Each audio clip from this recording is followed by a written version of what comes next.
Everybody living in the American Deep South is going to develop diabetes, and it's all Coca-Cola's fault. That's all my family. Well, I'm the Kraken, and we're on Universal University, where we share hot takes and controversial opinions. Who am I joined with today? You're joined by Doctorio, official Southerner. I'll be the one who can translate. Yeah, I'll speak the science, you speak the people's language. This article that I came across, it told me that every high sugar drink that you consume is going to contribute to your diabetes. There is no minimum threshold. So the specific data said that every daily high sugar drink that you consume contributes 25% more likely to you developing diabetes in your life.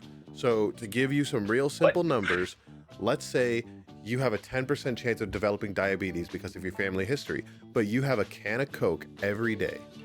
Now you have a 12.5% chance of developing diabetes. That is a lot.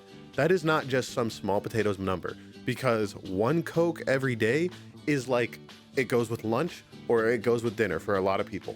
And every extra drink that you have on top of that still contributes more to developing diabetes. It's ridiculous.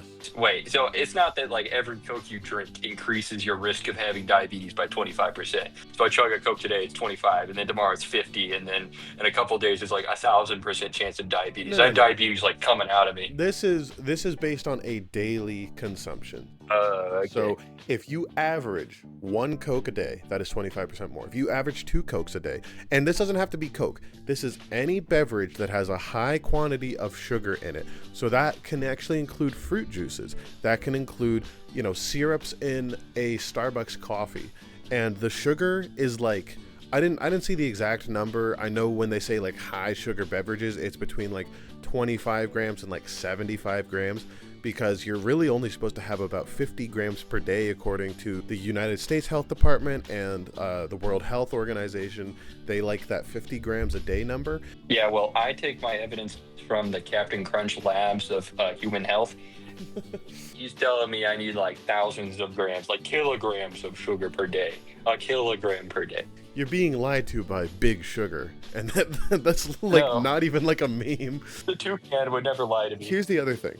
Is you might be listening to this and you might be thinking to yourself, well, a can of Coke, that's 40 grams of sugar. What about candy? What about Halloween? That just happened. There's shown to be more evidence that sugar in drinks contributes to diabetes than there is that sugar in solid foods contributes to diabetes. How much of this is correlation doesn't equal causation? Because in my mind, a lot of people that drink a Coke every day already have a very unhealthy lifestyle to begin with. But I wonder if there's any relationship there. Yeah, well, I mean, that's the thing about science and data, that it's really hard to find those connections and correlations. But here's what I think you need to know, is that people who have money still develop diabetes in this situation because they have their daily drink. People who don't have money still develop the diabetes because they have this drink every day.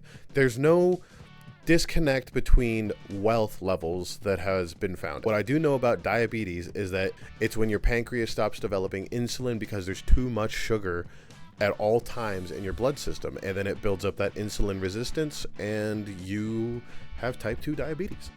There's a big issue in America for all of you. It is very expensive for insulin, even though you could make it at home, but if you try and make it at home, you'll either die or violate some copyright patent. I learned how to make it in one of my classes. It didn't seem that complicated. It's just some bacteria. The plasmid has a gene for insulin production and antibiotic resistance. You do that, then you use the antibiotic to kill all the bacteria that doesn't have the gene in it. Then you put that in a vat and you make it produce insulin. Then you put in a different antibiotic to kill all the E. coli that was in there. And then you extract all the insulin and the dead E. coli.